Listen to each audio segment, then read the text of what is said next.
প্রত্যেক নবীকে মৃত্যুর পূর্বে মালাকুল মউত জানায়, অনুমতি চায়।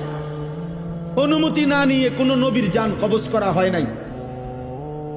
তো ইব্রাহিম আলাইহিস সালাম বললেন, আজরাইল, আমার একটা ছোট্ট প্রশ্ন আছে আল্লাহর কাছে, তুমি একটু জিগাইয়া আসো। যাও তুমি জিগাও।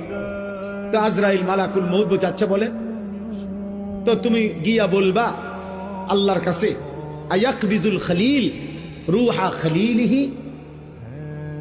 আল্লাহকে জিজ্ঞাসা করবা গিয়া যে ইব্রাহিম জানতে চাইছে কোন বন্ধু কি বন্ধুর জান কবজ করে? বন্ধু বুঝি বন্ধুরে মাইরে লাগে? আমি না আপনার বন্ধু?